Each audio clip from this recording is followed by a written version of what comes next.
Muy buenas tardes a todos. Hoy es el 28 de marzo de 2025 y este grupo tiene el privilegio y el honor de tener con nosotros al ministro argentino Federico Sturzenegger.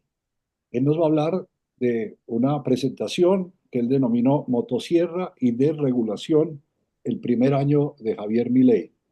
Antes de darle la palabra, quiero agradecerle muchísimo a Juan José Chavarría, quien hizo el contacto para que esta charla fuera posible. Federico, bienvenido. Muchas gracias por estar con nosotros y adelante. Bueno, buenas tardes a todos. ¿Me escuchan bien, no? Supongo. Sí, muy Correcto. bien. Buenísimo. Entonces, si les parece, planificamos que por ahí hablo una media horita, como para, digamos, comentar las cosas y después por ahí podemos tener un espacio para preguntas que creo que es siempre interesante. Eh, bueno, Javier fue electo sobre fines del año 2023, asumió el 10 de diciembre del 2023, así que ya vamos llegando como al año y medio de presidencia. Yo diría que hay como tres grandes temas, que creo que si entendemos esos tres temas, entendemos mucho de lo que se trata la presidencia de Milei.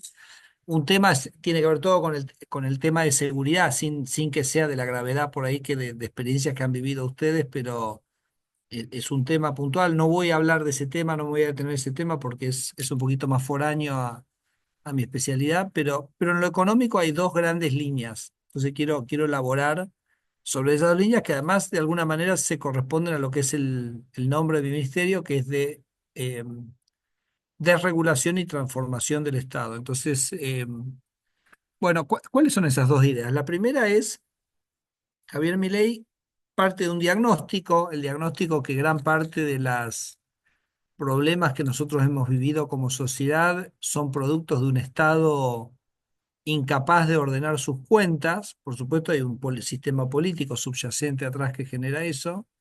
Y él dijo, Argentina va a ser un país que va a tener superávit fiscal. Yo quiero que Argentina sea un país con superávit fiscal, no quiero que sea un país que siga endeudándose a cuenta del futuro.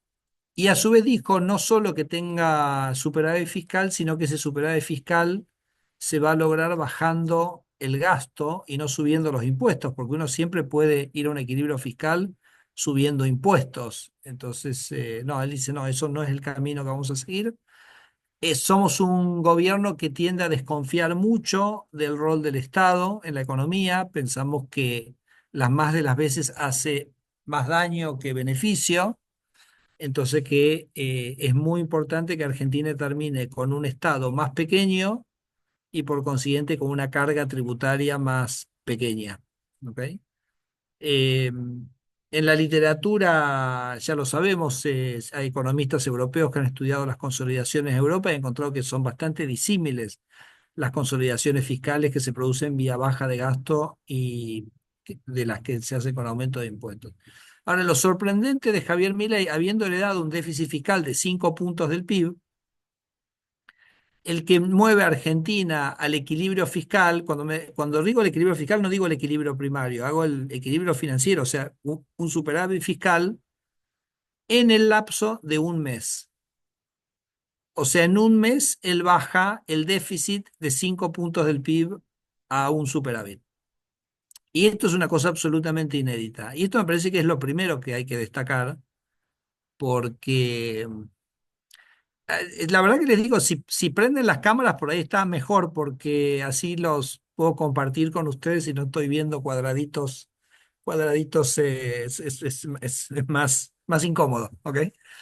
Entonces, así que les agradezco si prenden las cámaras.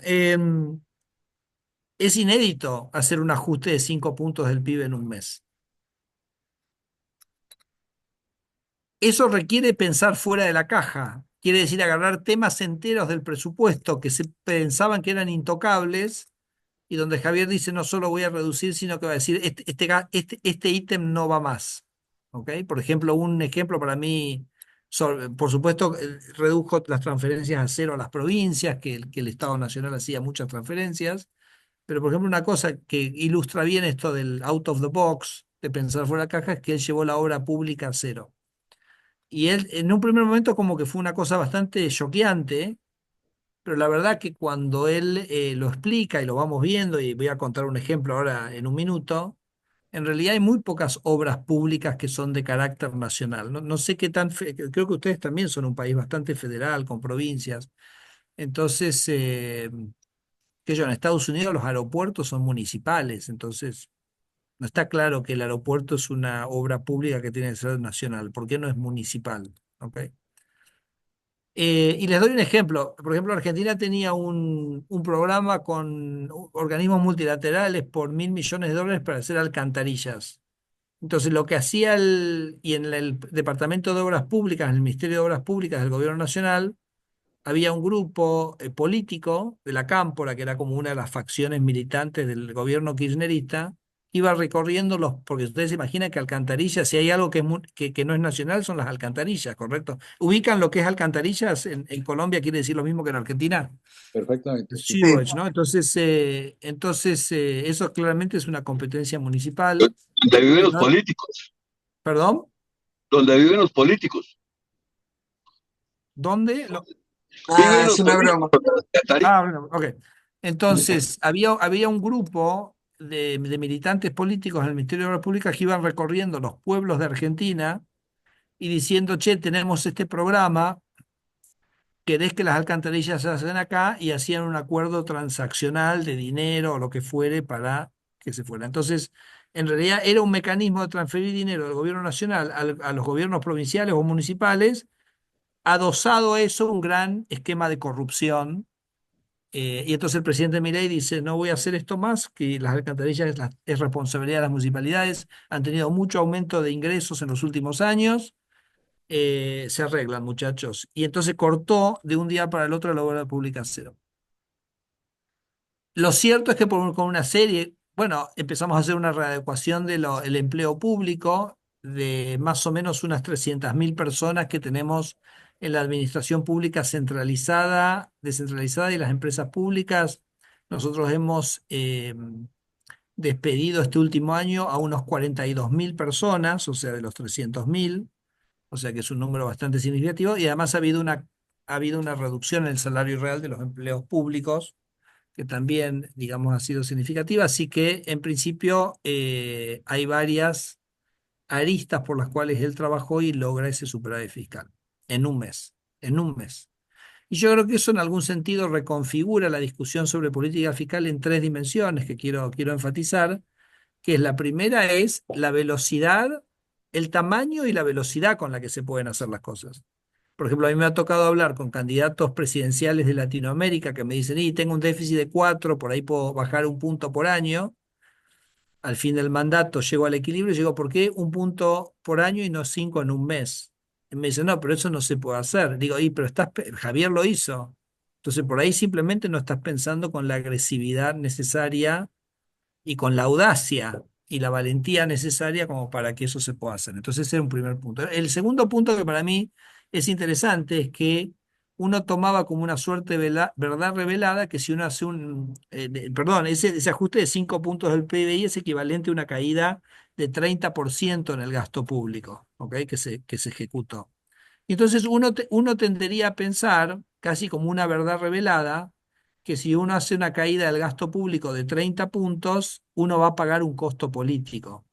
Bueno, eso también resulta no erróneo, muy erróneo, porque si uno lo que hace es corta el gasto corrupto, corta la corrupción, corta a los empleados públicos que todo el mundo paga con sus impuestos, pero que no le reportaban nada a la sociedad. Nosotros hemos bajado 42.000 empleados y 30% del gasto y no tenemos básicamente ninguna queja porque el gobierno ha dejado de proveer servicios a la sociedad. Ahora, si tú bajas 5 puntos del PBI, puedes bajar los impuestos 5 puntos del PBI.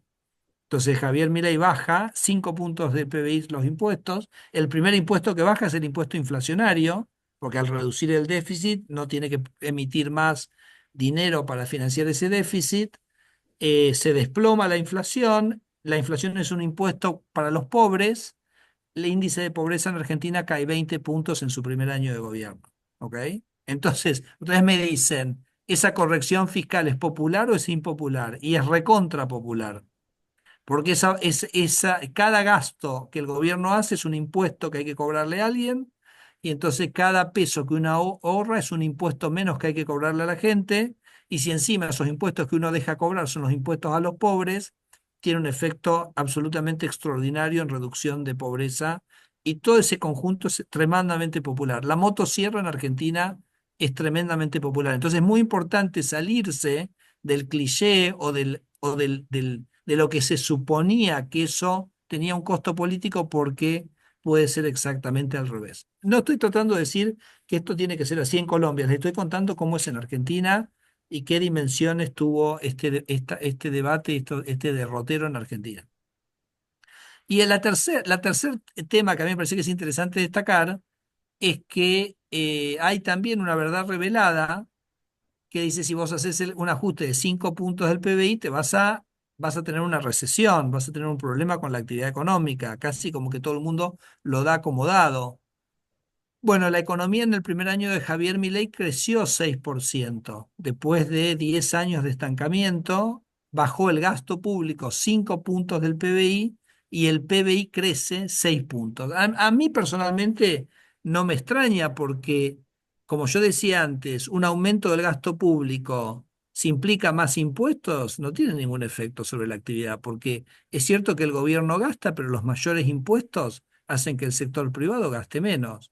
Y de la misma manera, si uno baja el gasto público y al bajar el gasto público baja los impuestos, es cierto que el gobierno gasta menos, pero el sector privado gasta más, porque obviamente el Estado no le está metiendo la mano en el bolsillo de la misma manera que lo hacía cuando gastaba lo que gastaba inicialmente. Entonces, 6 puntos, de hecho pensábamos que era 5,5, pero ayer salió el número de enero, la economía en enero está creciendo al 6,5% interanual, enero contra enero, y se ajustó el dato para febrero a 6 puntos. O sea que el primer año de Javier Milei la economía crece 6 puntos. Entonces, nada, me parece que esto es interesante. Yo creo que es interesante para el debate de Colombia. Ustedes están con un déficit muy grande.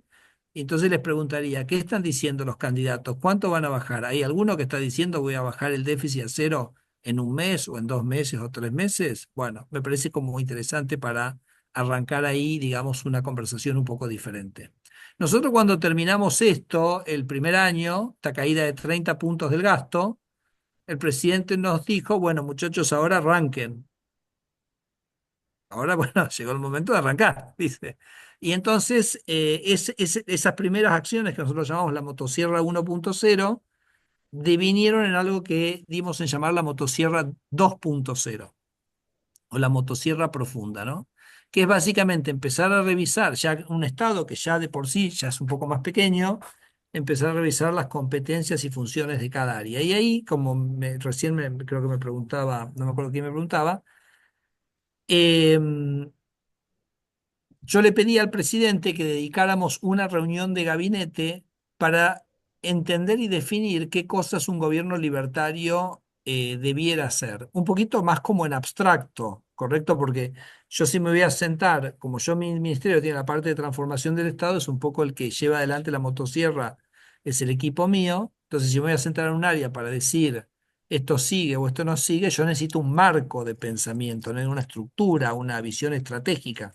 Entonces nos sentamos y entonces hicimos una lista de las cosas que sí, por ejemplo, la estabilidad macroeconómica, la defensa nacional, la posibilidad, si uno quiere dar, digamos, quiere hacer transferencias, pero que sean universales, ese tipo de cosas pueden estar en la lista del sí, mientras que en el no, por ejemplo, si es una competencia provincial o una competencia municipal, no tiene ningún sentido que lo haga el gobierno nacional, porque se terminan esos como esquemas de redistribución corruptos que hablaba antes.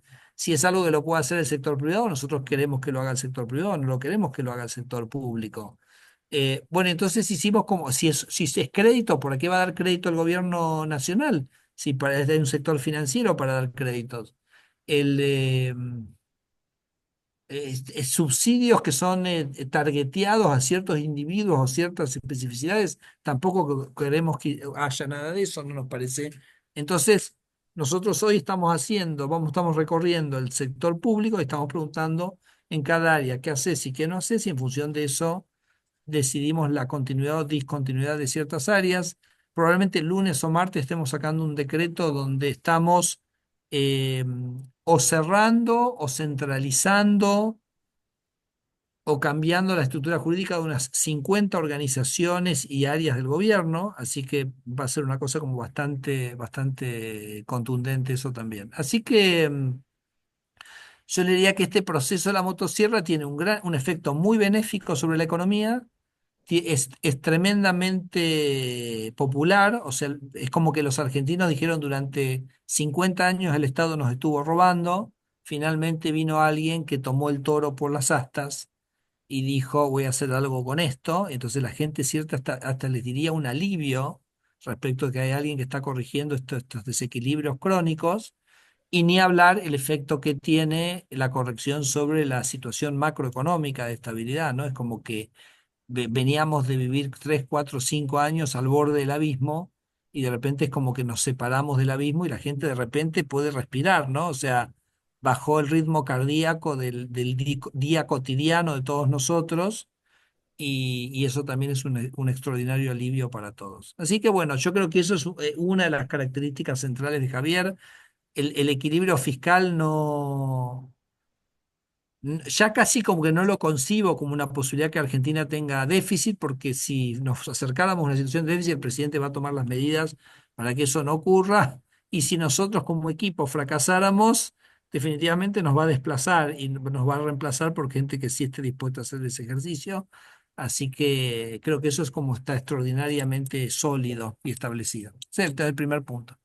El segundo punto, o la segunda línea, es el de la libertad económica. O sea, él tiene la percepción, y todos nosotros, porque la verdad que esto lo compartimos, todo el equipo económico, que a lo largo de los años se han ido generando unas capas geológicas de regulaciones y reglamentaciones y trabas que son tremendamente perniciosas para la economía, y que es imprescindible remover. Como nosotros decimos, la regulación es una política pro corrupción. La regulación es el vehículo de la corrupción, porque si uno tiene que obtener una habilitación de esto o aquello, la autorización de un funcionario para poder mover la producción de un lado a otro, es una oportunidad, digamos, obvia. No sé qué tan grave es este problema en Colombia, pero en Argentina es un problema. Entonces, la mejor manera de eliminar la corrupción es eliminando la regulación. Digo, esto hay que ponerlo sobre la ecuación. Lo otro es que la regulación es tremendamente destructiva del emprendedurismo de una sociedad y es tremendamente devastadora para las pequeñas empresas de una sociedad. Porque piénsenlo como un costo fijo que te impone un aparato burocrático, y quizás una empresa grande lo puede sortear a ese obstáculo, pero una empresa pequeña no lo puede sortear. Y obviamente las empresas grandes son las que tienen mayor productividad, pero hasta la empresa más grande empezó chica, ¿correcto? O sea, Steve Jobs empezó en un garage, los chicos de Google empezaron en un garage. Entonces, si vos tenés una carga burocrática y de regulatoria casi imposible que crezca una empresa de cero y que de ahí crezca y se convierta en algo importante, tenés un problema muy grande sobre el crecimiento. Sin ponerme todavía en consideración el hecho que tiene que ver intrínsecamente con la libertad como individuos y como ciudadanos de poder vivir y poder decidir cómo producir. Acá les digo, es absolutamente impresionante las capas geológicas que hay. ¿Cómo entonces lo que les quiero transmitir, que me parece que quizás es lo más importante para ustedes, más allá de los detalles y las historias que yo les puedo contar? Les cuento una que es como emblemática nuestra, casi la hemos tomado casi como un himno de este ministerio.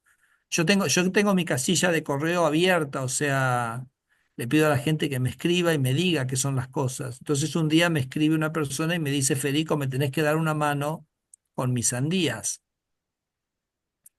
No sé si en Colombia lo que nosotros llamamos sandías se llaman sandías también. No, ¿qué El, es eso? el watermelon es Sí, sandía. sí, lo Ok. mismo. Entonces yo le digo, ¿qué problema tenés con tus sandías? Entonces me dice, no, el problema que digo, no, no te salen buenas, no tienen buen sabor tus sandías. Entonces me dice, no, no, son buenísimas mis sandías, si las exporto, son fantásticas. El problema es que hay una regulación que me dice que yo las sandías las tengo que empaquetar de una cierta manera. Y el problema que tengo es que ese paquete que me pide el gobierno no es el paquete que quiere mi cliente en el exterior. Entonces yo he ido al SENASA nuestro, que es la autoridad agropecuaria, y le digo, mirá, mi cliente en el exterior me pide este paquete, lo empaqueto como me lo pide mi cliente. Total, acá no estamos hablando de residuos radioactivos, ¿correcto? Estamos hablando de melones, de sandías, ¿ok? Entonces no es algo peligroso. Entonces déjame empaquetarlo como me lo quiere comprar el cliente. Y el gobierno me dice, y estoy hace 10 años tratando de convencer al gobierno de comprar. Bueno, me dice, al final abandoné, entonces ¿qué hago? Empaqueto como me pide el gobierno y cuando el barco sale, yo mando un barco al barco donde están las sandías, rompo todos los paquetes y lo vuelvo a empaquetar en el barco sin que el gobierno me embrome, me moleste, ¿ok? Entonces yo me di, cuando recibí ese mail, que no sabía si era, le digo a mi equipo, mira, para mí esto tiene que ser verdadero. Porque si me lo quiero imaginar esta historia, no me la puedo imaginar. Entonces, tiene que ser, vieron que la realidad supera la ficción. Entonces digo, bueno, y entonces empiezo a investigar y me di cuenta que lo que este señor me contaba era la punta del iceberg, que lo que había detrás era un monstruo donde cada producto frutícola de Argentina tenía una especificación de cómo debe ser envasada desde el año 83, que no se había modificado, que un burócrata te decía cuándo vos podías empezar a cosechar tus cerezas o tus ananás o tus paltas o tus sandías, bueno, etcétera, etcétera, etcétera. Tanto es así que cuando imprimimos las regulaciones eran 1,5 kilos de papel, que yo digo tenías que sacar primero un doctorado en literatura para leer todo eso y después te dedicabas a las frutas, ¿ok? Entonces, bueno, en fin, todo eso por supuesto que ya no existe más en Argentina y hicimos una cosa muy interesante, que yo me senté con el director del SENACE, le digo, decime qué es lo que el Estado tendría que hacer con las frutas. Me dice A, B y C, escribí una normativa que era A, B y C, y la normativa pesa 80 gramos, ¿ok? O sea que pasamos de 1,5 kilos, 1,6 kilos de regulaciones a 80 gramos de regulaciones, digo, como para ponerle cierta visualización de lo que estamos hablando, ¿no? Entonces, bueno, ahora, ¿cómo abordamos nosotros el trabajo de la desregulación? O sea, ¿dónde buscamos? ¿Cómo miramos? ¿Qué hicimos? ¿Cómo es nuestro método de trabajo? Eso lo quiero contar, porque además me parece que nosotros desarrollamos un método de trabajo que es interesante para aquella gente que está ayudando a candidatos presidenciales a armar esto que les voy a contar ahora. Nosotros, o sea, mi pensamiento es que Argentina es un país con muy de status quo, o sea, hay como grupos poderosos en Argentina que han usado la estructura legal del país y regulatoria para generar nichos de privilegios para ellos. Y uno de esos grupos es el sindicalismo. Por ejemplo, si yo les contara que el sindicalismo se lleva todos los meses un equivalente a 5 puntos de los salarios, o sea, 5% de la masa salarial total. Todos nuestros trabajadores y nuestros empresarios transfieren a los sindicatos todos los meses, o sea, imagínense el sobrecosto tremendo que vos a una actividad productiva de repente le pones un yunque, un lastre de 5 puntos de la costo salarial, simplemente para financiar al sindicato. Tenemos grupos empresarios que han, digamos, trabajado para tener regímenes de protección y hacer de la economía argentina una de las economías más cerradas del mundo. Bueno, esos dos grupos tienen un gran actor político que es el Partido Peronista en Argentina, que es el gestor de ese sistema de esos intereses creados. Pero yo digo que en la Revolución Francesa el Partido Peronista en Argentina sería el partido de Luis XIV, ¿ok? Luis XIV defendía a los terratenientes, a la iglesia, eran los intereses que tenía que proteger. Bueno, estos protegen a los sindicalistas y estos, como dice mi ley, a los empresarios, ¿ok?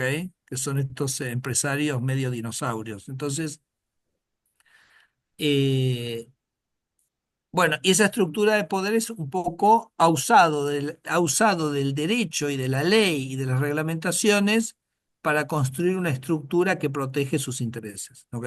Personalmente yo pongo el comienzo de esto en un presidente militar que tuvimos a fines de los años 60, que armó esta estructura, después ya nadie la pudo desarmar. Cuando este presidente armó esta estructura, Argentina era un país que era holgadamente más rico que España. Esto estoy hablando fines de los años 60. O sea, yo cuando nací en el año 66 vivía en un país que era más rico que España. Y cuando tenía 10 años, Argentina seguía siendo un país que era más rico que España. ¿Ok? Y en los últimos, tengo 58 ahora, así que en mis últimos 48 años, Argentina pasó a ser un país que tiene un ingreso que es ridículo si lo comparás con el de España, y una calidad de vida que es ridícula. Argentina, cuando este sistema se armó, tenía 5% de pobres, y hoy, cuando Javier asumió la presidencia, recibió 54% de pobreza. Más allá que después dije que lo bajó a 34, bajó 20 puntos en este primer año. Ah, Luis XVI, sí, acá me corrigen. Bueno, muchas gracias. El peronismo del partido de Luis XVI. Entonces, habría sido también el de Luis XIV, pero bueno.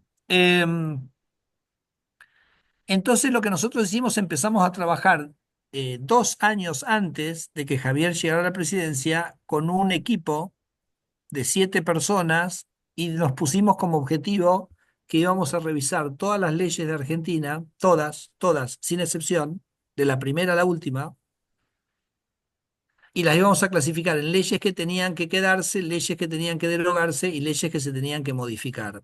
Y si tenían que modificar, íbamos a escribir la modificación. Porque lo que nosotros entendíamos es que si un presidente llega, tiene que cambiar esa estructura. No lo va a hacer con diagnósticos, no lo va a hacer con análisis, lo va a hacer con instrumentos legales que desarman esa estructura legal que había construido ese esquema del status quo. Nosotros armamos un equipo que eran 4 estudiantes. Yo era profesor en la Universidad de San Andrés, entonces eran 4 estudiantes de Derecho de San Andrés, un constitucionalista de mucho renombre de la Universidad de San Andrés, yo que era profesor, y mi ayudante de mi cátedra de Economía 1 en San Andrés, que hoy es el loco. Ahí estoy yendo a la estrategia jurídica, ¿no? Entonces, que hoy es el loco de la motosierra, que es el secretario de Transformación. ¿Cuál fue, entonces, cuál era nuestro presupuesto? Nuestro presupuesto era de 0 pesos. Éramos 7 personas con 0 pesos, y nos pusimos la tarea de acometer una revisión integral del sistema jurídico argentino. Entonces me dirán, ¿cómo hiciste? No tenías un mango. Tampoco sabíamos si esto se iba a aplicar o no, o sea, pero no importa. Dijimos, la verdad que este es el corazón del problema, y si un gobierno llega y no resuelve este problema y no desarma esta estructura, no va a ser exitoso. Entonces, el método fue el siguiente. Nosotros nos empezamos a leer leyes, por ahí uno encuentra situaciones de temáticas que uno no conoce tanto, ¿correcto? Porque sería un acto de soberbia ridícula pensar que uno se va a poner a leer todas las leyes de 150 años y reformularlas todas. Sería ridículo. Un dato que sí les quiero decir es que en general nos resultaban de bastante poca utilidad los expertos de las áreas, si Did you fuéramos look a at it? consultar. Porque el experto, Okay, good. aún considerando que no tuviera un Can you wait interés until I finish personal, this conference and I call you and we go?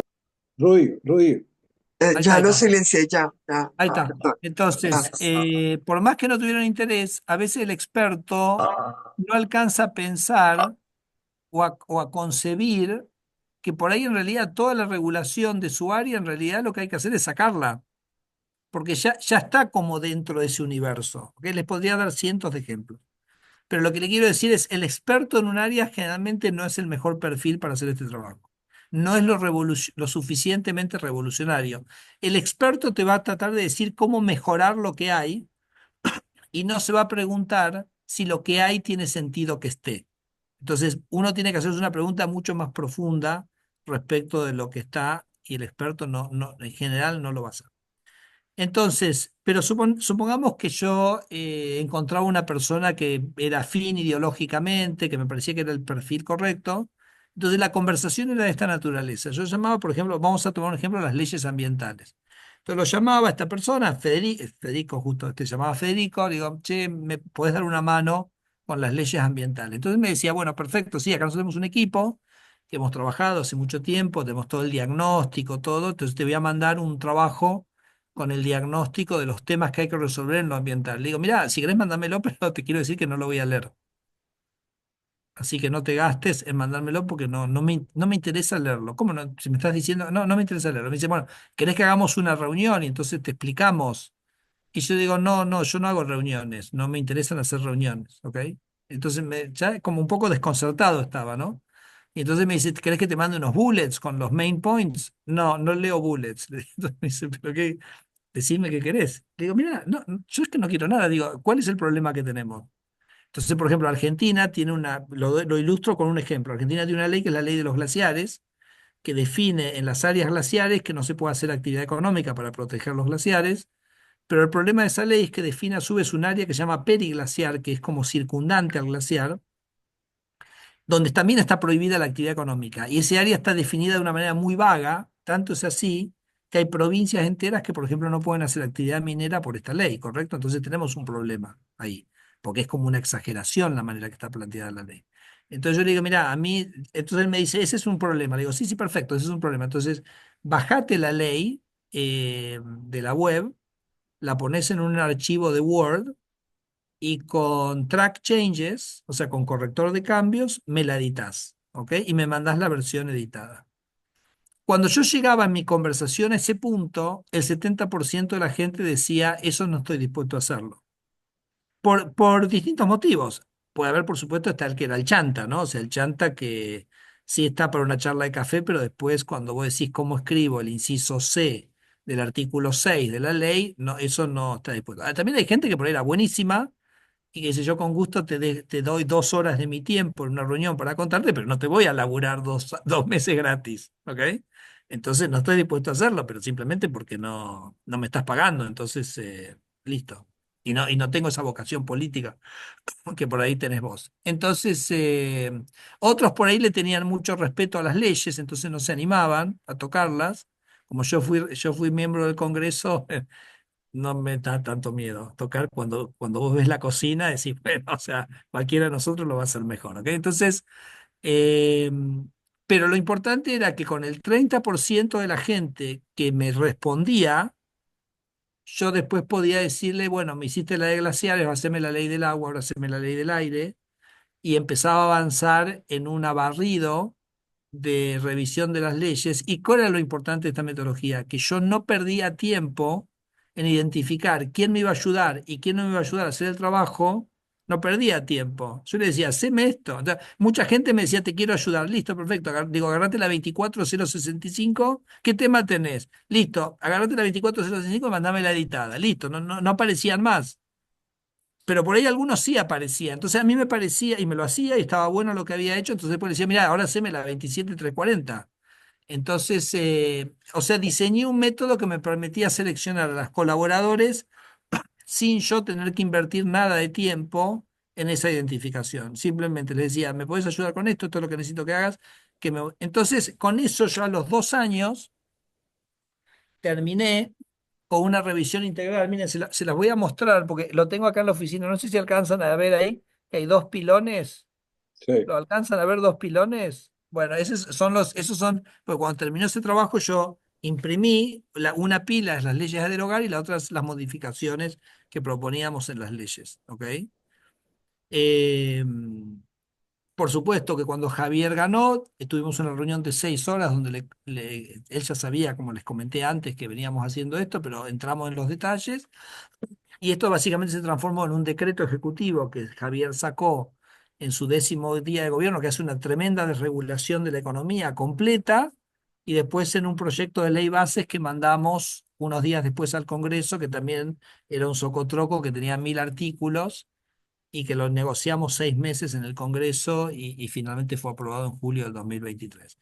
Pero eso lo pudimos hacer y pudimos tener impacto y pudimos hacer reformas que por ahí eran impensadas porque cuando Javier llegó estaba el papel para poner sobre la mesa sobre qué era lo que había que cambiar, ¿ok? Y entonces me parece que esto es muy importante para cualquier candidato en Colombia. Si va a llegar el candidato a Colombia y se va a poner a discutir qué leyes tiene que cambiar y qué redacción, ya estás en el segundo año de tu mandato, digamos, entonces ese trabajo tiene que estar hecho antes. en su totalidad. Entonces, lo que yo comparto con ustedes es la metodología. Miren, si lo hicimos 7 personas, 4 estudiantes de derecho y sin un mango, me parece que es algo que con mínimos recursos se puede hacer de una manera muy, muy efectiva y muy, muy bien. Entonces, eso a nosotros nos da como una suerte, ya medio voy cerrando porque creo que me estoy extendiendo un poco mucho, pero eso a nosotros nos da como una guía sobre dónde avanzar en términos de regulaciones, ese trabajo que hicimos. A su vez, la ley base a nosotros nos dio lo que se llama unas facultades delegadas por un año que nos permiten ciertas cosas cambiar leyes sin tener que ir al Congreso, entonces las hemos estado usando muy, muy fuertemente y obviamente lo hemos hecho sobre la base de ese trabajo que teníamos hecho. Y después usamos 2 cosas más y con esto voy cerrando. Eh, la otra es escuchar. Entonces nosotros, por ejemplo, para identificar qué cosas tenemos que hacer, escuchamos al empresariado que nos cuenta. Obviamente, cuando hablas con el empresariado tenés que distinguir lo que es lobby de lo que es verdaderamente desregulación, ¿correcto? Pero tenemos capacidad de hacerlo y entonces eso es un input. Y el otro input es que armamos un website que se llama Reportar a Burocracia, donde le pedimos a la gente que nos diga qué trámites y regulaciones las encuentran complicadas o que les molesta y que les parecen absurdas. Hemos tenido 10.000 sugerencias y mucho del trabajo que estamos haciendo se basa en eso.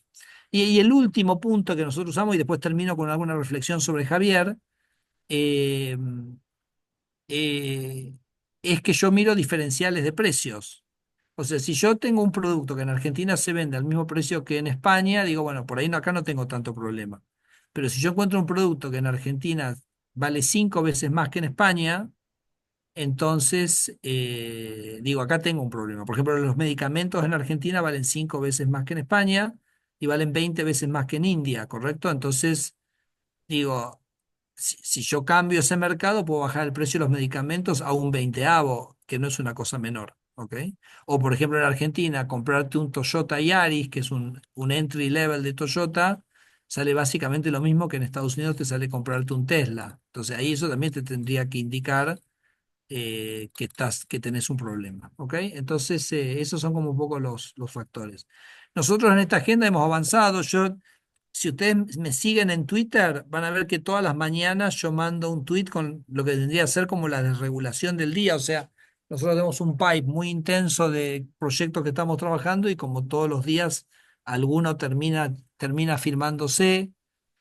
Entonces, y es muy importante, yo lo que hago en ese tweet es que explico bien, o sea, qué era la locura que había, por qué le cambiamos lo que cambiamos.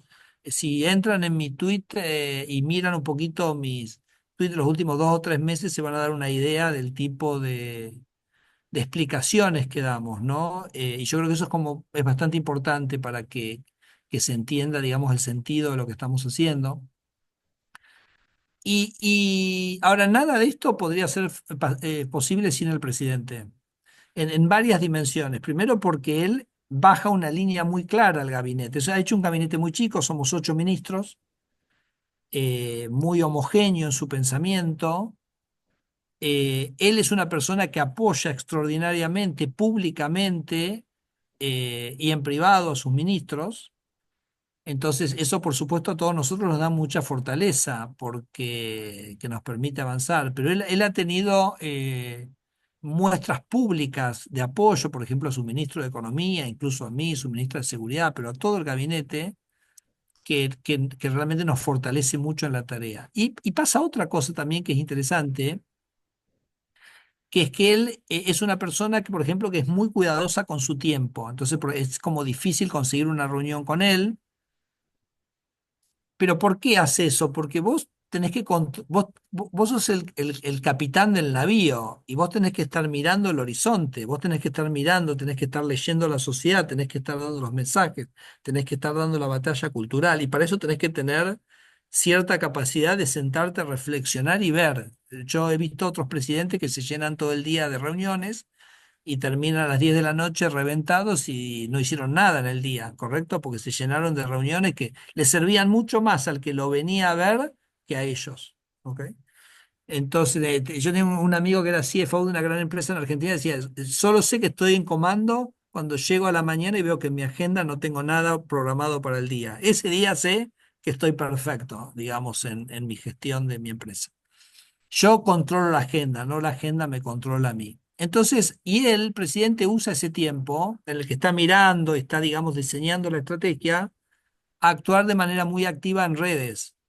Entonces le voy a decir por qué esto es tan importante. Porque, por ejemplo, en el caso mío, yo supongamos que hago una presentación y anuncio que voy a hacer una cierta desregulación.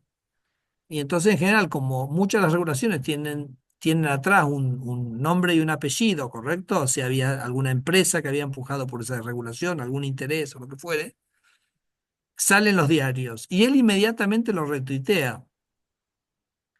Entonces, cuando él lo retuitea, en algún sentido me está ayudando de una manera fundamental, porque le está diciendo a la sociedad, esta reforma avanza.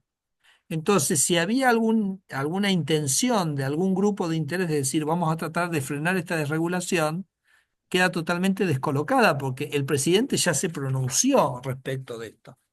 Entonces yo le digo a Javier, yo le digo, Javier, vos lo hacés, creo, porque nos apoyás, porque crees en lo que estamos haciendo. Digo, pero quizás no sos tan consciente que vas por delante nuestro, casi abriéndonos el camino, y por eso nosotros podemos avanzar a la velocidad que estamos avanzando, porque vos nos estás abriendo. Nuestro. No.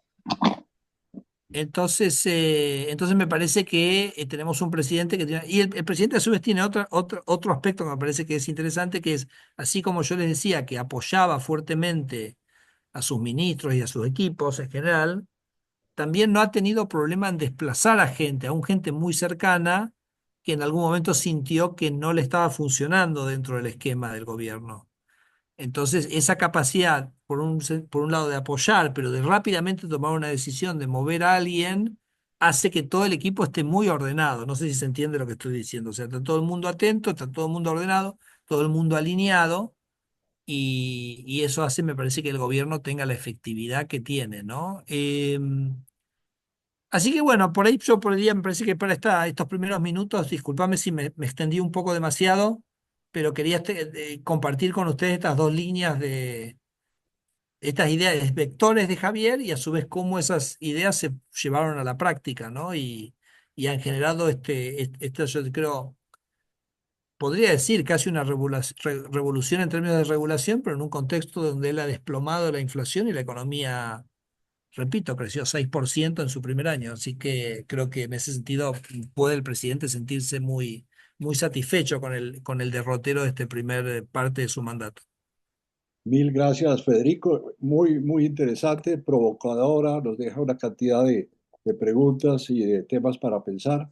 Quiero invitar al grupo, a las personas que quieran participar, que levanten la mano para hacer preguntas, para hacer comentarios. Tenemos por el chat, pidió Jorge Humberto Botero, ya lo había pedido antes. Le voy a dar la palabra primero a Jorge Humberto, después a Oliver. Federico, voy a darle la palabra a tres personas y vuelvo contigo, si te parece. Dale, dale, después vuelve a mí. Ok. Eh, Jorge Humberto, adelante. Gracias, Federico. Muy interesante tu exposición. Has dicho cosas que yo quería oír sobre la estrategia jurídica, pero quiero que avances al relacionamiento con el Poder Judicial, porque en Argentina como acá existen mecanismos que les permiten, con fundamentos constitucionales, tomar decisiones que en el momento actual de Colombia nosotros aplaudimos, pero en un contexto transformador como el de la Argentina se puede convertir en un serio problema. Entonces, háblanos un poco, si te es posible, del relacionamiento con los jueces. Mil gracias. Le doy ahora la palabra a Oliver Pardo, adelante. Muchas gracias, Federico. Naturalmente creo que todos tenemos en la cabeza, pues exploramos la posibilidad de implementar estas cosas en Colombia y sin embargo algunos de nosotros encontramos algunas limitaciones. Yo en particular quería pedirte ayuda para confirmar o desmentir una hipótesis. La hipótesis es que el caso argentino no se puede, en términos de reducción del gasto, no se puede replicar en Colombia, dado que en Argentina había mucha más flexibilidad respecto a la asignación del gasto y que esta flexibilización del gasto obedecía a que era financiada a través de emisión monetaria y que esa emisión monetaria, básicamente ese gasto financiado con emisión monetaria estaba por fuera del presupuesto. Entonces, te quería preguntar si me ayudas a confirmar o desmentir esto Ok. que estoy planteando. Gracias, Oliver. Astrid Martínez, adelante. Astrid, Sí, mil gracias, ministro. Muy ilustrativa su presentación y eso seguramente va a tener mucha repercusión en la discusión en la campaña presidencial que se avecina. Eh, Me llamó la atención el tema relacionado con las transferencias a las provincias. Aquí en Colombia se aprobó recientemente una reforma constitucional que ordena aumentar las transferencias a los departamentos. Colombia es un estado central unitario, es muy distinto, digamos, en su organización y ahí empiezan un poco las diferencias, pero esa reforma fue en la dirección contraria a lo que nosotros que nos ocupamos del tema fiscal en el Comité Autónomo de la Regla Fiscal estábamos viendo como necesario y era remover un elemento de la rigidez del gasto del gobierno nacional central en la medida en que la proyección de cómo iban a aumentar esas transferencias mostraba una tendencia preocupante y que debía ser objeto de una reforma eh, que debía ir en la otra dirección, ¿no? De todas maneras, esa reforma constitucional se aprobó, está pendiente a regularlo mediante una ley de competencias que defina qué va a hacer el gobierno nacional central y qué van a hacer las provincias de acá que se llaman departamentos. Y lo que nosotros comentábamos era que se debía haber empezado eh, por otros lados. Una de las cosas que es importante es la reforma de eh, la- el régimen tributario departamental o de las entidades territoriales, porque es difícil imaginar algo parecido acá, de cortar las transferencias sin tener en cuenta que esos departamentos tienen limitadas sus fuentes de financiamiento. O sea, los impuestos son pues, del nivel nacional, pero, renta e IVA, pero estos que tienen que ver con las entidades territoriales son muy limitados y tienen muchos problemas que deberían sufrir Ok. alguna reforma. Ok. Quería gracias. compartir. Adelante, Federico. Voy yo. Bueno, entonces, a ver, me parece que el tema de flexibilidad de gasto y provincias es como un tema en sí mismo. Una clarificación. Argentina tiene un sistema de colección de impuestos centralizados de IVA y ganancia que se coparticipan a las provincias que serían los departamentos de ustedes. Eso, eso el presidente no lo tocó porque eso está por ley. Pero después había toda una capa de lo que nosotros llamamos transferencias discrecionales, o sea, una cantidad de mecanismos que por fuera de la coparticipación que terminaban a la postre siendo mecanismos de transferencia de recursos, y estoy seguro que Colombia también tiene un montón, más allá, digamos, de lo que sea legalmente, digamos, la transferencia de algunas recaudaciones. Entonces, eso me parece que simplemente clarifico eso. Lo que el presidente tocó fue eso discrecional directamente a cero, a cero, directamente todo a cero, o sea, no ninguna discusión, es cero, cero, ¿ok? No questions asked, no questions accepted, fue a cero, discrecional, fue a cero. Lo otro que me parece que también es interesante del presidente, que el presidente a nosotros nos dijo, nosotros no nos vamos a ocupar de resolver los problemas de las provincias o de los departamentos. Por ejemplo, en una provincia los votantes quieren votar mucho gasto público y que los impuestos sean altísimos, problema de ellos. A nosotros nos votaron para resolver el problema del gobierno nacional. Entonces, nosotros nos vamos a focalizar, porque yo he estado en otros gobiernos que han puesto mucha energía en tratar de hacer que las provincias hagan mejor, que tengan otra estructura tributaria, un desgaste de energía extraordinario y al final ni chicha ni limonada, o sea, ni resolvieron el problema de las provincias ni resolvieron el problema del gobierno nacional. Entonces el presidente dice, nosotros nos votaron para lo nacional, vamos a hacer lo nacional y de lo provincial nos encargaremos en el 2027. Y en el 2027, cuando sean las elecciones provinciales, nuestros candidatos todos van a decir lo mismo.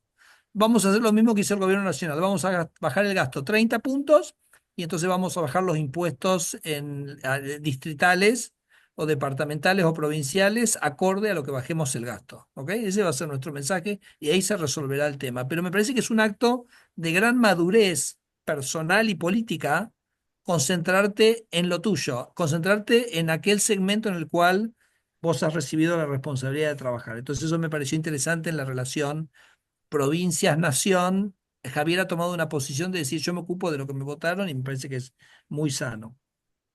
Respecto a la flexibilidad del gasto, te diría no, me parece que acá todo el mundo decía que el gasto no se podía tocar. Eso era justamente lo interesante. Te voy a dar un ejemplo. Acá siempre había un mantra de que el los empleados públicos vos no los podías echar. Y entonces, ¿cómo es? Porque de hecho en la Constitución hay, digamos, una cláusula que dice que hay estabilidad del empleo público, ¿correcto? Ahora, fíjate qué interesante. Por un lado, más de la mitad de los empleados públicos lo llama contratos transitorios. O sea que los podés desplazar, ni siquiera tenés que pagar indemnización según el contrato que tienen. Y lo que son de planta permanente, hay una ley que se llama de empleo público que tiene un régimen que se llama de disponibilidad, porque, a ver, ¿cuál es la interpretación que hace la Corte Suprema de la estabilidad del empleado público? Dice, mira, la estabilidad del empleado público está puesta para proteger al empleado público y, digamos, y al sector público de la discrecionalidad política. Entonces, vos no querés que venga un partido político y dice, echo a todos los que no piensan como yo y dejo solo los que piensan como yo, ¿se entiende? Entonces, ahora, dice la Corte, la estabilidad del empleado público no puede ser la parálisis del Estado. O sea, si tú tienes un departamento de las carretas y en un momento se inventa el auto y no necesitas más el departamento de las carretas, vos podés cerrar el departamento de las carretas y despedir a esa gente porque el Estado ya no lo necesita más. O sea, la estabilidad está interpretada como una estabilidad ante la arbitrariedad. Esto hay fallos, ¿no?, de la Corte Suprema. Pero entonces, en función de eso, la Ley de Empleo Público del año 93 tenía una figura que se llama la disponibilidad, que es cuando vos cerrás un área, pasás el empleado público a un régimen de disponibilidad, le pagás el sueldo por entre 6 y 12 meses, dependiendo de la antigüedad, y después le das una indemnización de la Ley de Contratos de Trabajo o similar. Eso, que estaba desde el año 93, nadie lo había reglamentado para ponerlo en práctica. Yo cuando asumí el ministerio, mis primeros 3 días me encerré con mi equipo y lo único que hicimos fue reglamentar eso. Entonces, no, la gente percibía que el gasto público era inflexible en todas sus dimensiones. Pero a veces lo que faltaba era la decisión de decirle, aún con los instrumentos legales que ya existían hace 30 años, para hacerlo flexible. Entonces, yo te diría, eso es un poquito la idea de pensar fuera de la caja y, digamos, realmente, digamos, me parece que hay mucha más flexibilidad que a veces se pretende decir. O sea, obviamente hay muchos intereses de mucha gente que te va a decir, no es flexible, no se puede, pero bueno, nosotros encontramos que se puede. Por supuesto, esto será diferente en cada caso.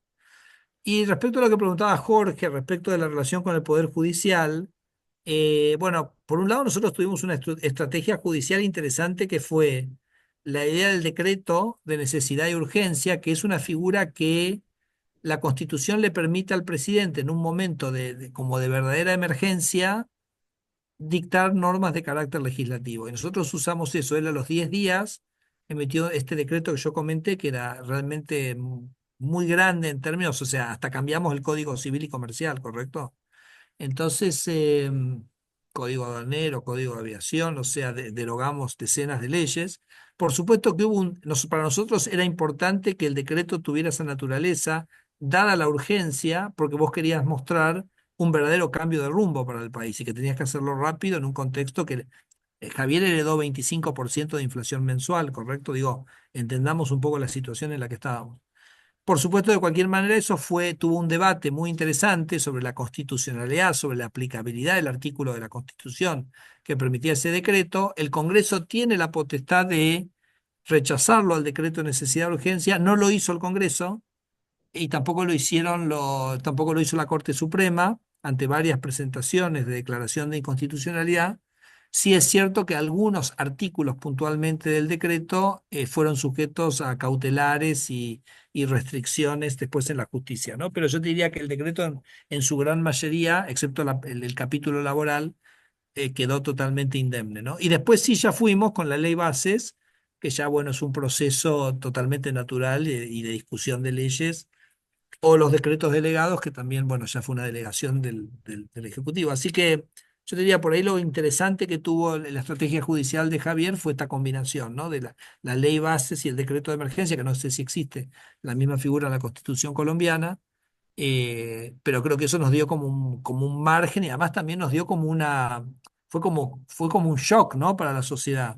Realmente vale la pena, si, después en YouTube, si ustedes la miran un día, la presentación de Javier, creo que fue el 20 de diciembre del 2023 donde él presenta este decreto ejecutivo y entonces dice, bueno, derogamos esto, derogamos esto, derogamos esto, derogamos esto, y era como que la sociedad dijo, bueno, realmente está pasando algo en serio y diferente, ¿no? Recuerden, porque lo teníamos todo escrito para hacerlo, ¿no? No sé si te refería, Jorge, a esa dimensión. Después, obviamente, el Poder Judicial es un Poder Judicial que es independiente, que tiene sus normas y que nosotros somos absolutamente respetuosos, digamos, de la división de poderes que existe. Eh, bueno, así que eso es, digamos, Federico, muchas gracias. Con esto es suficiente, es ok, un abrebocas y abre líneas de reflexión. Muchas gracias. gracias, listo. Gracias. ¿Tomamos otro grupo de preguntas? Sí, señor, están listos. Empezamos con Óscar Díaz del Castillo. Adelante, Óscar. Bueno, muchas gracias. Primero, excelente conferencia, Federico. Felicitaciones por lo que están logrando en Argentina. Y pues esta política del presidente Milei es un modelo para Occidente. Y mi pregunta también va alineada con el tema de las rigideces del presupuesto, pero ¿qué hacer cuando están tan altos los porcentajes que van a pensiones e intereses de la deuda, como en Colombia? Que eso genera una rigidez muy grande. ¿Qué hacer en ese caso? Muchas gracias. Gracias, Óscar. Gabriel Sánchez, adelante. Gracias, Armando.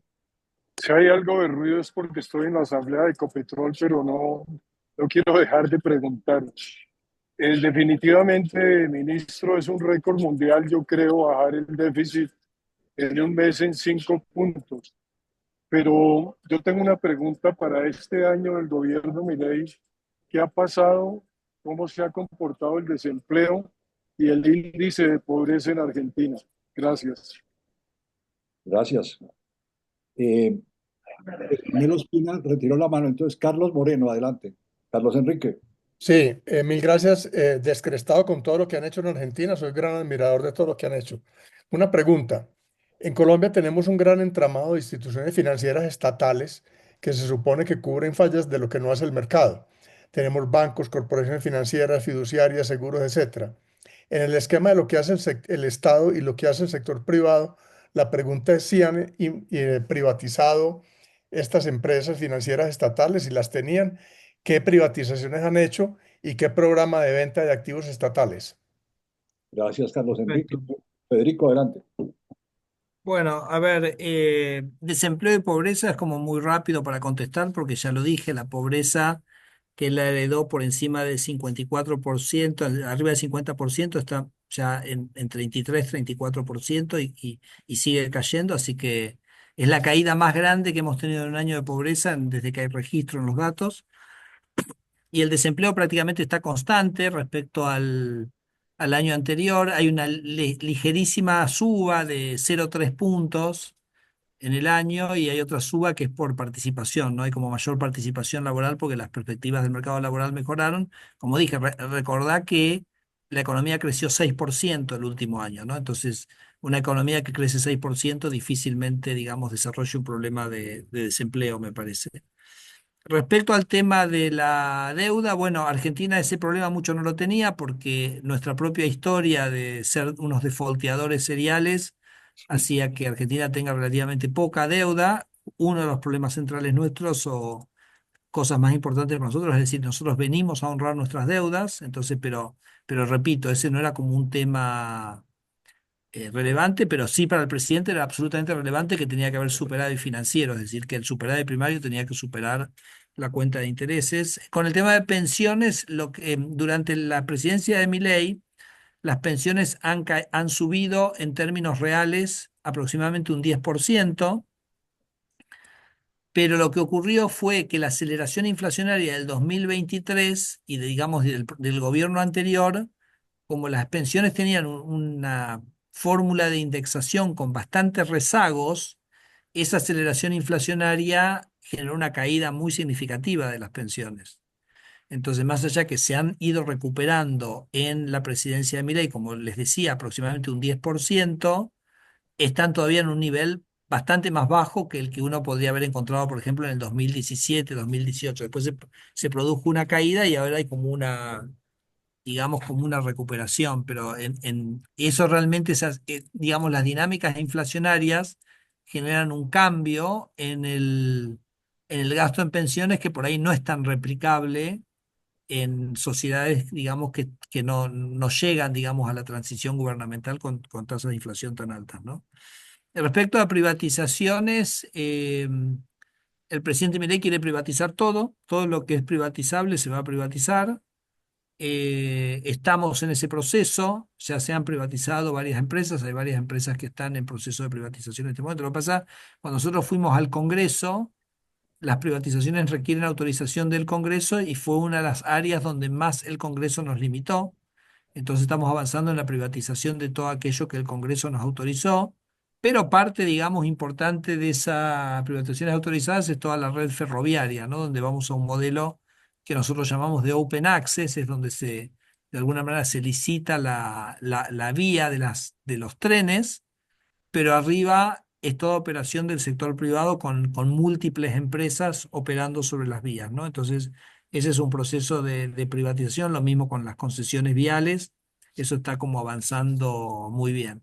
Lo cierto es que a su vez el presidente ha tenido una visión tan fuerte que es la primera vez desde que yo tengo recuerdo que el conjunto de las empresas públicas está dando superávit. Es decir, él ha sido tan contundente en el mensaje de que ninguna empresa pública debe recibir dinero del Tesoro, que como por arte de magia, porque claro, los déficits son, si uno siempre sabe que tiene la teta del Estado para mamar, los déficits nunca se cierran, ¿correcto? El presidente tuvo una contundencia tan contundente, por decirlo de alguna manera, que se ha dado esta cosa absolutamente sorprendente de que Javier Milei logra por primera vez que las empresas públicas tengan superávit. Pero eso para nosotros no es motivo para reducir la velocidad de la privatización, sino todo lo contrario.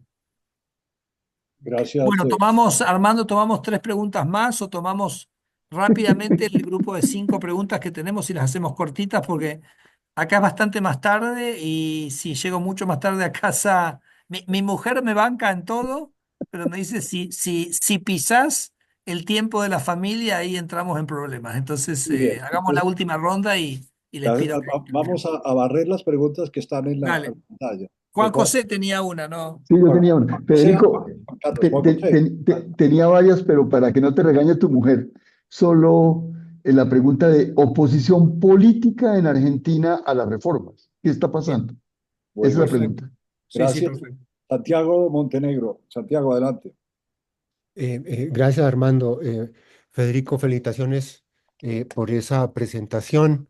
Estamos, digamos, fascinados por las reformas que está haciendo el gobierno de Milei. La pregunta que yo tengo es, ¿cómo pensar que esto va a quedar blindado hacia el futuro? Hacia el Perfecto. futuro. ¿No? Porque uno tiene recuerdos como el gobierno de Menem, Sí, sí, sí. las reformas, y luego eso se echó para atrás. En la campaña, Milei había hablado de la dolarización, entonces uno pensaba que eso iba a ser el blindaje para el largo plazo, ¿no?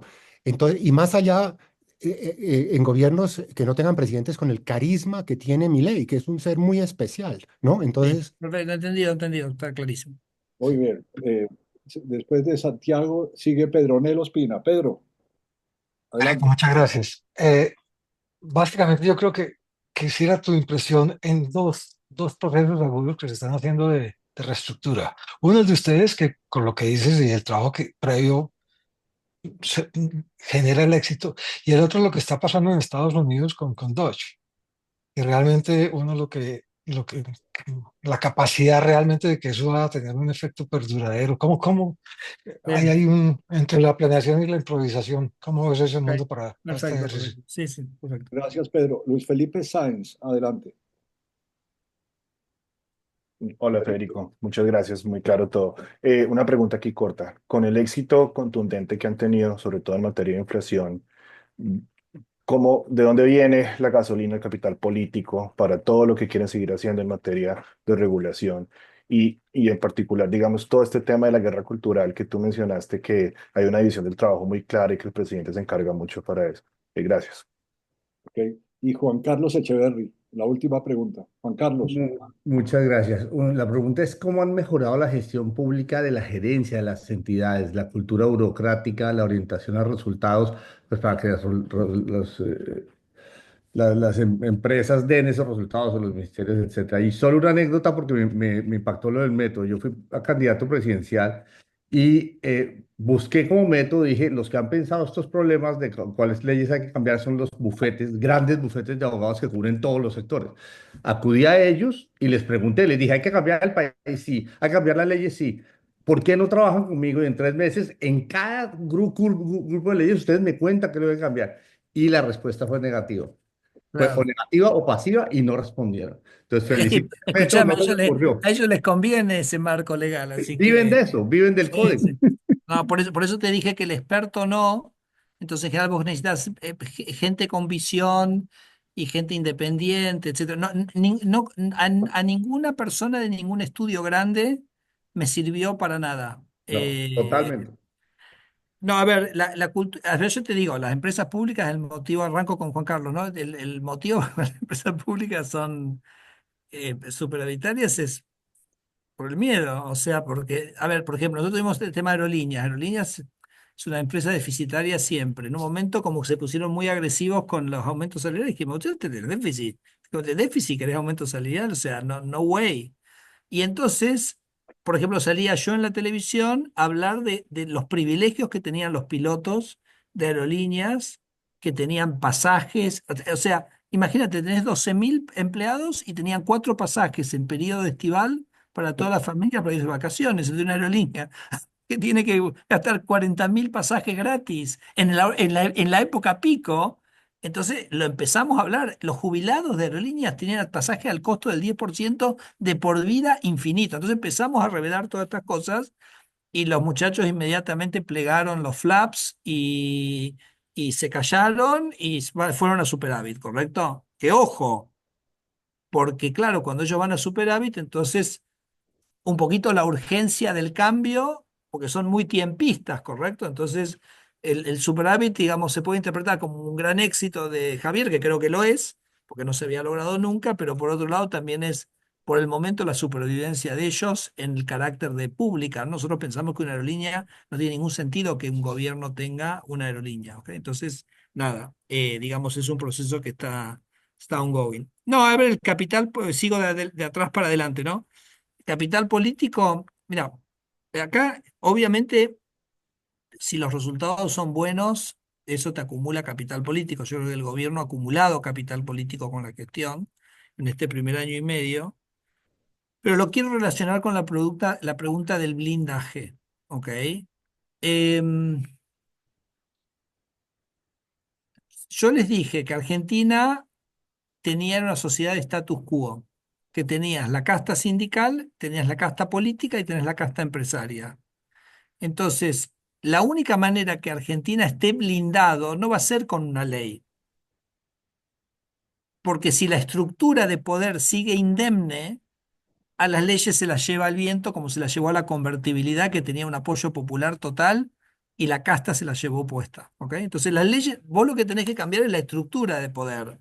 Disculpen, soy libertario, pero esto que voy a decir es medio como una cosa marxista, ¿no? O sea, hay una superestructura de poder. Entonces, la única manera de, para mí, desarticular esa estructura de poder es desarticular el poder económico de esa estructura de poder. O sea, si los sindicatos siguen llevándose el 5% de los salarios de todos los trabajadores argentinos, lo cual no solo es un problema para los salarios reales de los trabajadores, porque obviamente eso lo paga el salario del trabajador, sino que le da un poder económico al sindicato que lo hace un actor relevante en la puja de poder. Entonces, uno tiene que operar sobre el sistema legal para de alguna manera sacar esos recursos y cuando uno saque y debilite esos recursos, ese factor de poder se va a debilitar, ¿ok? Lo mismo con lo que el presidente llama los empresarios. Entonces, ¿cómo uno hace para reducir las rentas a los empresarios? Generando más competencia, que uno la quiere de por sí, quiere que la sociedad tenga más competencia, pero a su vez, por eso yo digo, las reformas tienen como una doble, digamos, capa, ¿no? Hay una capa que es la capa de las reformas en su faz económica y hay una capa de las reformas en su faz política. O sea, las reformas lo que cambian es el financiamiento del status quo. Yo meto competencia en un sector, diluyo las rentas y entonces en ese sector que tenía capacidad de lobby se lo reduzco, ¿ok? Entonces ¿cuándo va a ser el día que voy a dormir tranquilo y voy a decir Argentina cambió? Cuando yo sienta que esas estructuras económicas, esas fuentes de financiamiento que sostienen a estos agentes del status quo hayan sido debilitados lo suficiente para que no puedan operar y volver a Luis XVI, ¿correcto?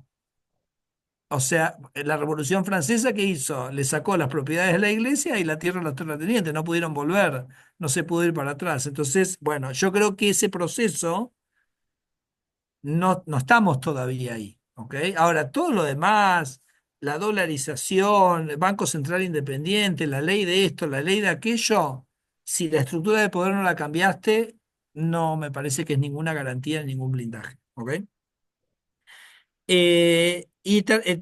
Doge, digo, nada, o sea, me parece que Javier tuvo muchas conversaciones con Elon Musk.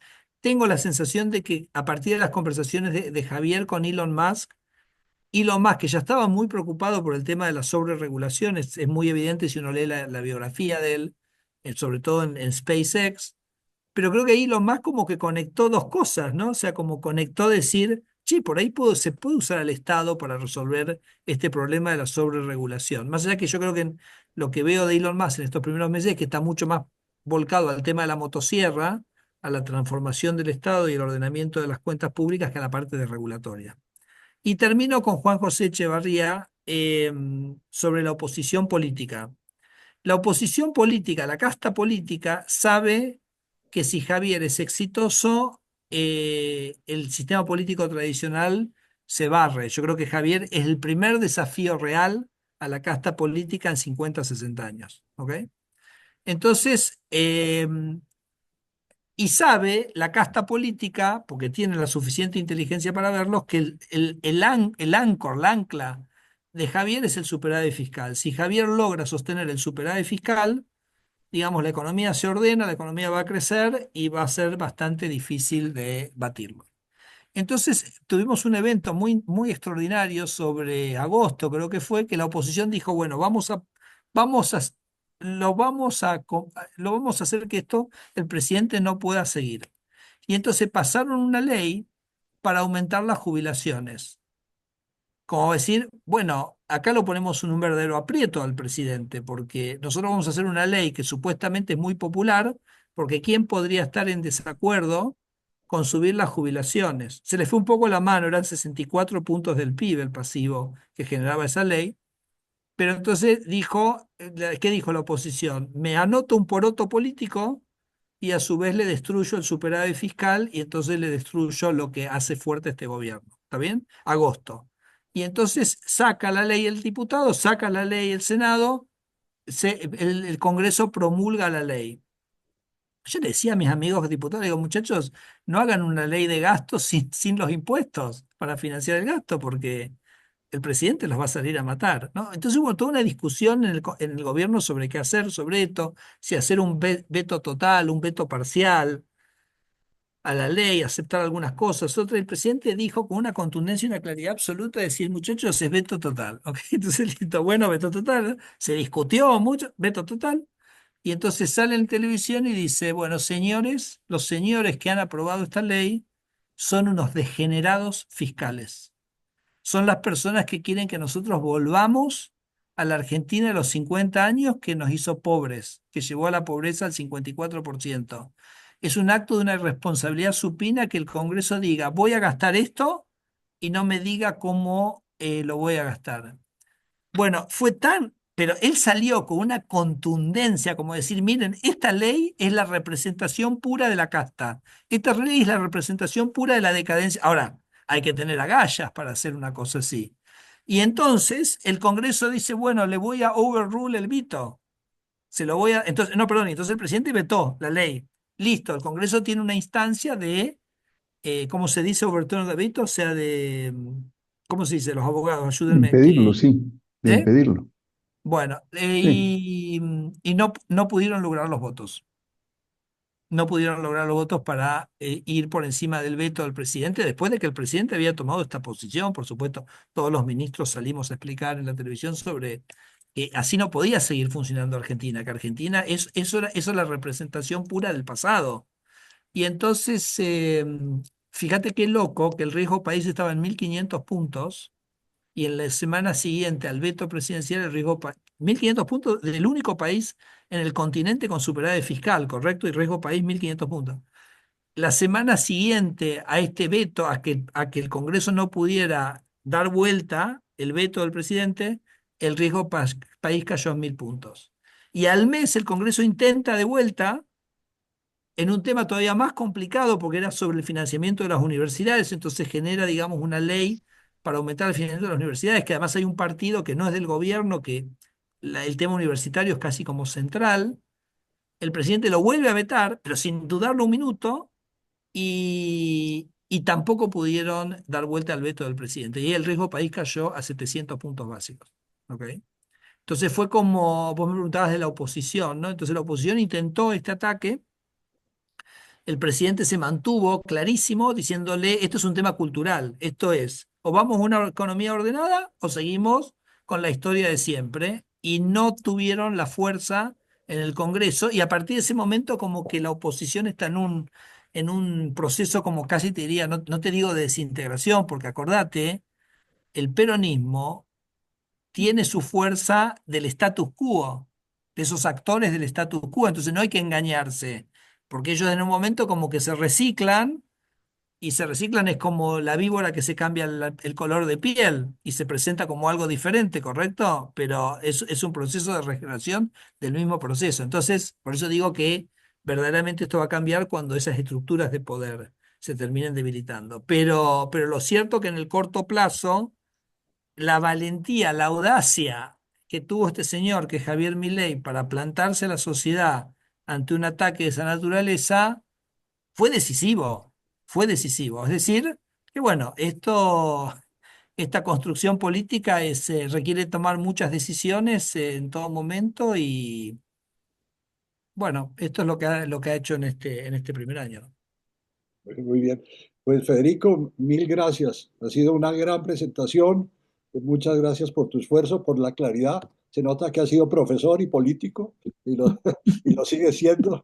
Pues de verdad que este grupo te agradece muchísimo, te deseamos muchos éxitos y que sigan adelante y vamos a seguir muy pendiente de lo que pase en Argentina. Perfecto, deseenos mucha suerte y también nosotros se la deseamos a ustedes.